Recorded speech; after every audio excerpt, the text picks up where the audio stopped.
When I was 19, my parents used my social security number to open a restaurant. They called it La Rue. Fancy name. Script logo.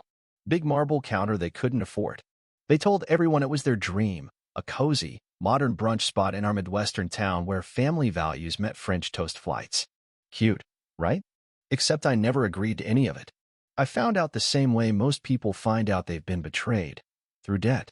I got a letter from a bank I'd never heard of, saying I'd been approved for a small business loan, $78,000. My name, my address, my fake signature. I remember sitting on my twin mattress in my college apartment, reading it 3 times like maybe I was hallucinating. Then I called my mom. Must be some mix-up, she said, cheerful as ever. Then why is my name on the LLC paperwork? I asked. She paused. Well, technically, you're just helping us get started. Your credit's clean. It's a good thing. A good thing. Like an identity theft starter kit wrapped in a family discount. It wasn't the first time they blurred the line between helping and using. My parents always treated me like an assistant they didn't have to pay. Babysitting my nephews. Proofreading dad's emails. Giving up my bedroom so they could host wine night. But this was next level. I wanted to go nuclear. Sue them. Call the cops. Blow it all up. But I didn't. Because at 19, I was broke. In college. Working 2 jobs. And completely outmatched. So instead, I took the quiet route. I filed a fraud report. Froze my credit. Changed every password I had. I didn't even tell them. Let them think I was still playing dumb. And then I waited. La Rue opened 6 months later. They posted photos like it was the second coming of brunch. My mom in an apron. My dad with tongs. My older sister Jessica holding up mimosas like a damn influencer. Come taste the dream, the caption read. The dream they funded with my name. I watched from my dorm. Silent. Bitter. But determined. Because if they thought I'd forget, they didn't know me at all. They hired a local marketing firm. Got a glowing review in the regional food blog. Even landed a morning news feature. People loved it. The cozy vibe. The overpriced coffee. The humble family story. I watched it all rise. And I took notes. By the time I graduated, they had franchised to a second location. And that's when things started to shift. They stopped replying to my messages. I asked about the credit accounts in my name. No answer. I asked if I could see the books ghosted. At one point, my mom left me on read for 3 straight months. My dad said I was being paranoid when I called. Then Jessica messaged me. She said I was making things complicated and holding a grudge over something that actually helped everyone. I didn't reply, but I did start preparing because I'd spent 4 years getting a degree in financial forensics. And now, it was time to put it to use. The first thing I did was order a credit report, not just the free one, but the full diagnostic breakdown. It read like a confession. For open lines of credit tied to La Rue Group LLC. All current. All paid. All listed under my name. I cross-checked the EIN. It matched. My name was still the principal. The account balances were healthy, but not clean. And the more I looked, the more it screamed. They were funneling money. Not massive amounts, but enough to raise eyebrows. The deposits didn't match the reported sales. There were inventory expenses that didn't track. Vendor accounts with no listed businesses. Multiple cash service adjustments that sounded like they were laundering tips through shell charges. I'd seen enough shady QuickBooks screenshots in college to know the smell of cooked books. So I did what every quiet kid with an internet connection and a grudge does. I built a folder. La Rue, Real Books, I titled it. Inside went everything. Financial statements, LLC filings, credit line statements, screenshots of their posts, Yelp reviews, even photos of menu pricing inconsistencies. I wasn't just collecting proof. I was building a case. But if I wanted to bring them down, I needed more than numbers. I needed eyes. That's when I reached out to Sabrina. We met freshman year in an ethics seminar. She worked for an independent consumer watchdog blog now, freelancing stories on small business malpractice and corporate grift. She once helped take down a shady wellness pyramid scheme in Arizona and made the CEO cry during a live Q&A. She picked up on the first ring. Please tell me you've got something juicy, she said. I've got brunch fraud, I replied. She laughed. Then I told her everything. By the time I finished, her tone had shifted. This is insane. Family fraud, identity theft, financial misconduct, credit abuse. If even half of this is real, it's not just a feature piece. It's a series. I sent her the folder. She called back 20 minutes later. We're doing this, she said. But I want interviews. And I want a timeline. Done.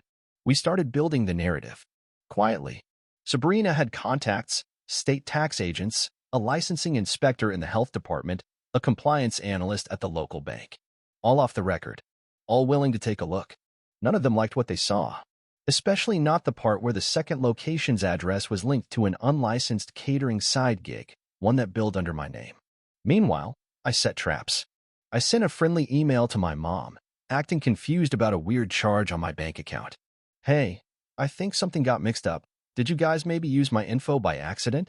No big deal, just wanted to check. She responded an hour later. No idea what that's about, sweetheart. Everything's under our name now. We updated it years ago. That was a lie. And it was in writing. I forwarded it to Sabrina with a smiley face. That week, Sabrina's first draft went live anonymously. No names. No town. Just a Midwestern brunch empire built on stolen credit. It went mini-viral on Twitter.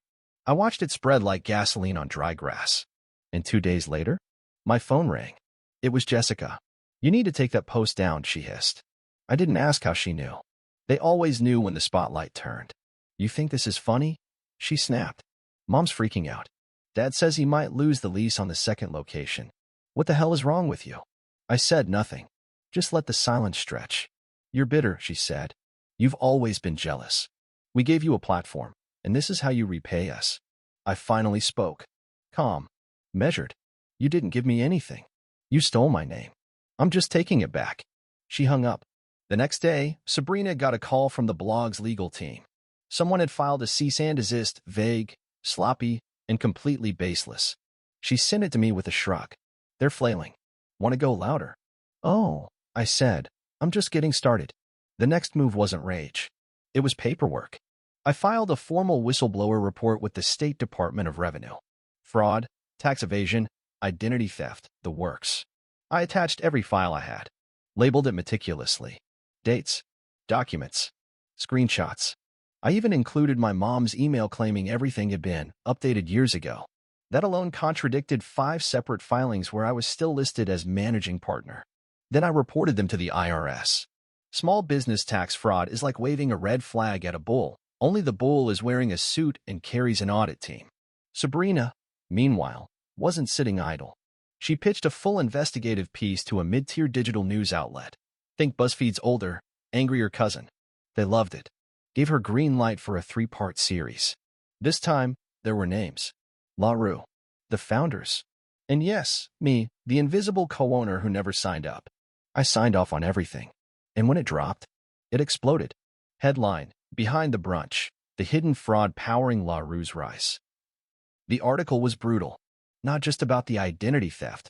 It detailed the financial discrepancies, the sketchy catering sideline, the forged paperwork, and the moral rot at the heart of the family-owned brand. The internet loved it. Twitter went nuts. Reddit picked it up. People began leaving 1-star Yelp reviews with quotes from the article. Someone even made a TikTok analyzing the whole thing with dramatic music and a whiteboard like it was a true crime series.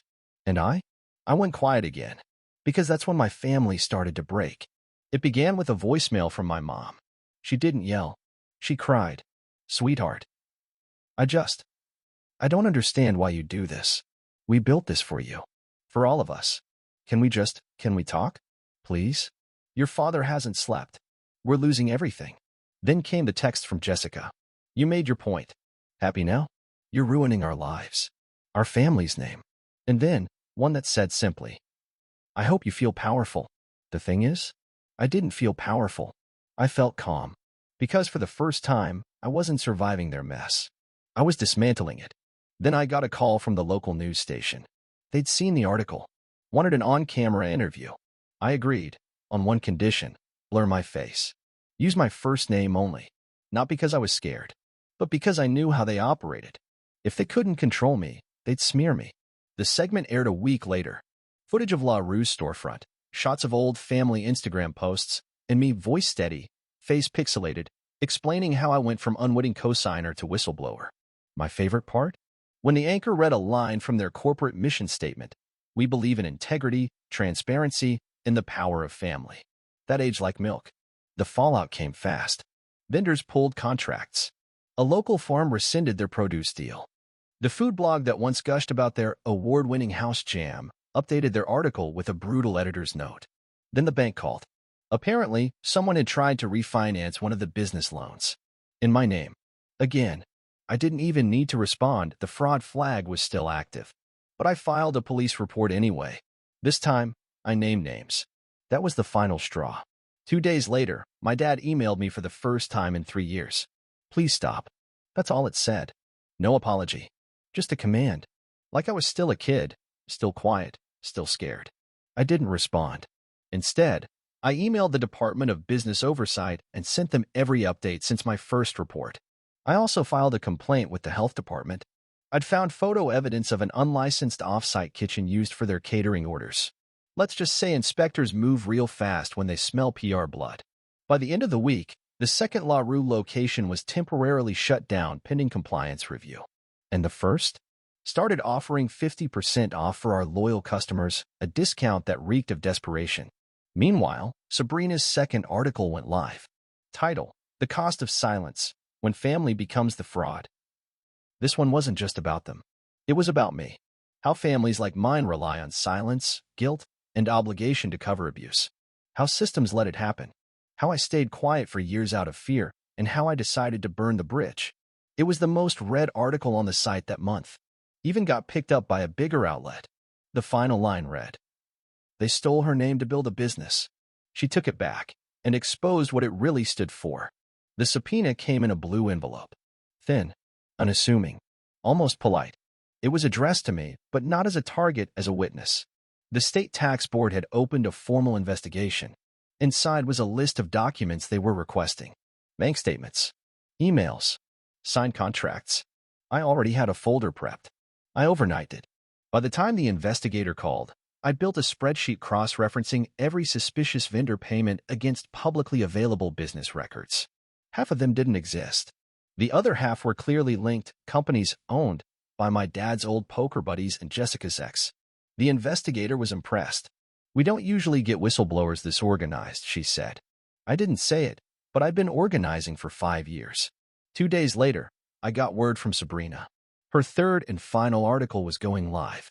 The Fraud Fork: How One Family Turned Brunch into a Crime Scene. It wasn't subtle, and it didn't need to be. This one included leaked inspection reports, quotes from anonymous former employees, and the crown jewel, a voicemail Jessica left one of her managers during the meltdown. I don't care what she said to the King State Board. We'll just blame a consultant. Spoiler, they never hired a consultant. The piece included audio. La Rue's Instagram comments were brutal. Still hungry for that apology? This place gave me food poisoning and moral poisoning. Who steals their kid's identity for a frittata empire? Within 72 hours, they closed both locations temporarily. By the following week, Yelp marked them as closed permanently. And that's when the calls started again. Jessica first. "This isn't you," she said. "You're not a destroyer." I almost laughed.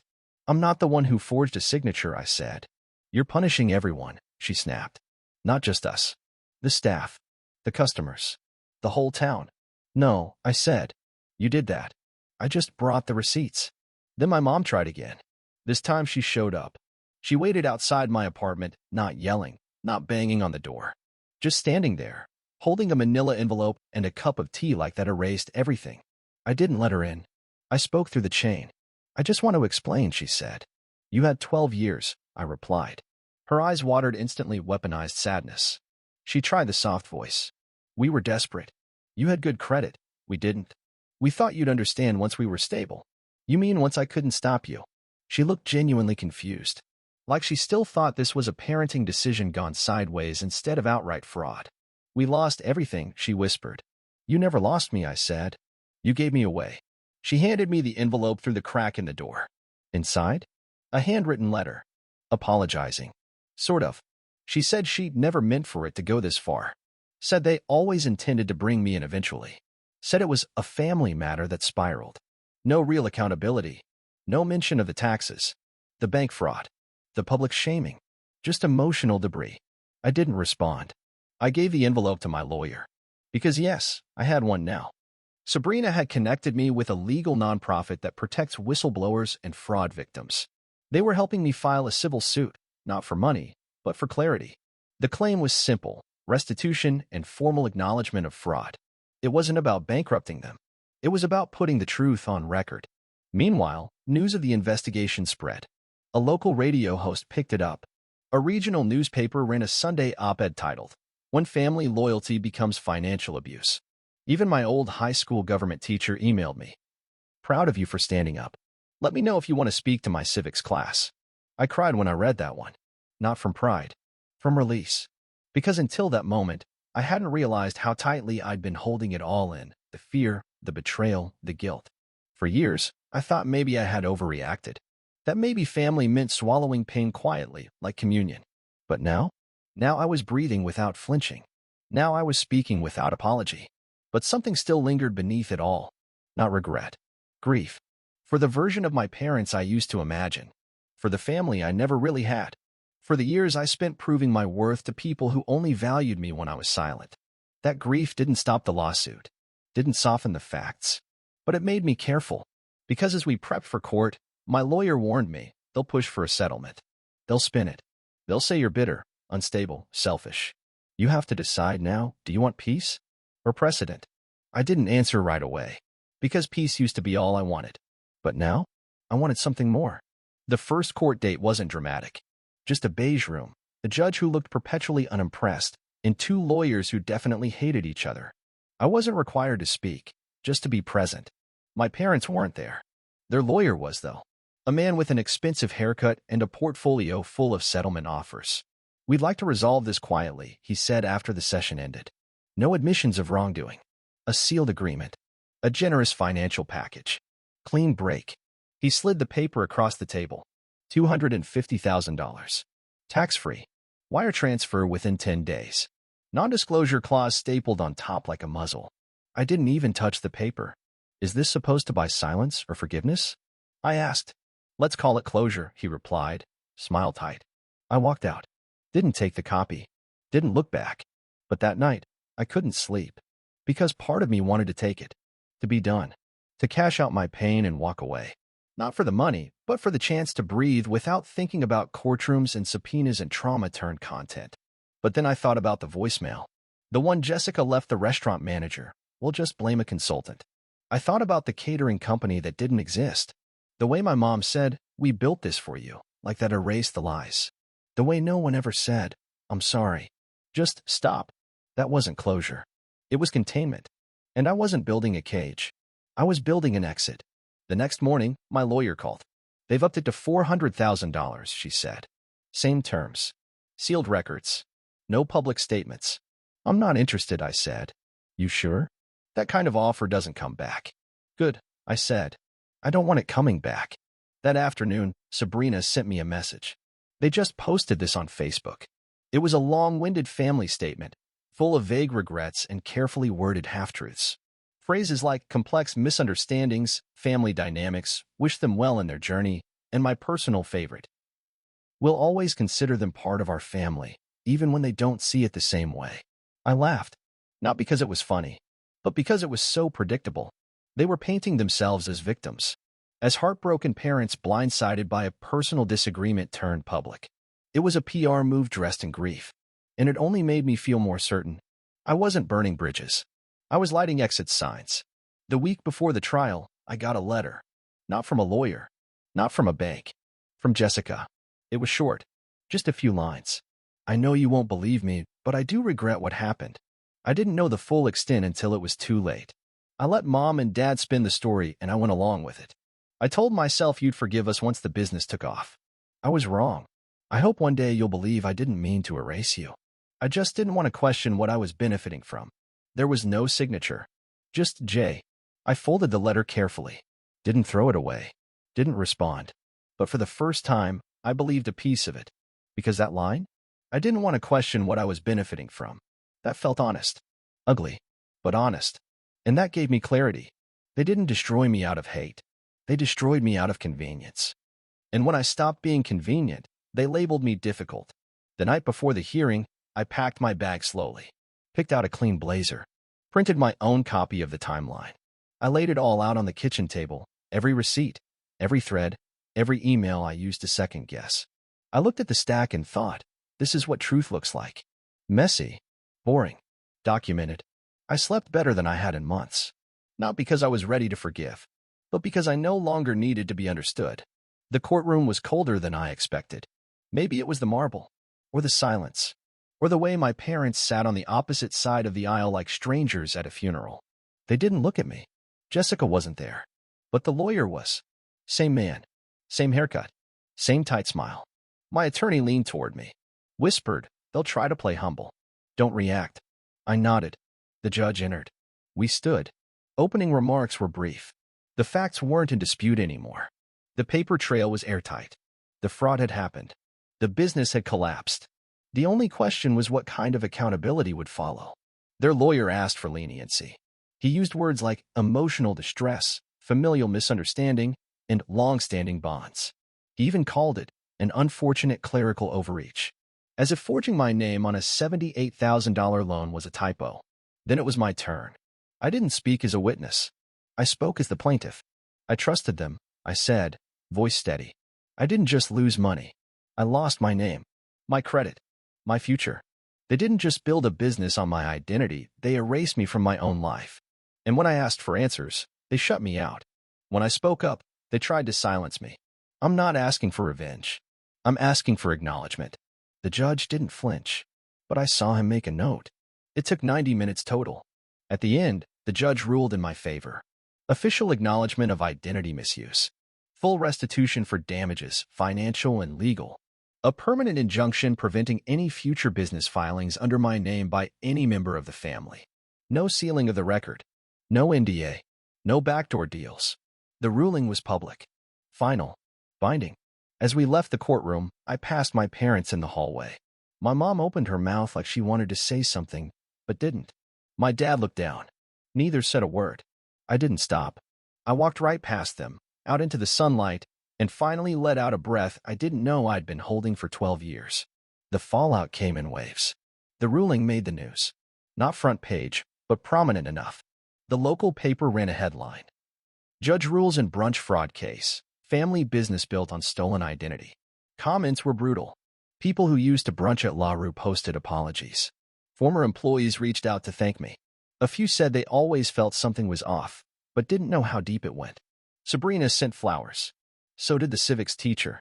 Even the investigator from the state board emailed me. Justice isn't always dramatic.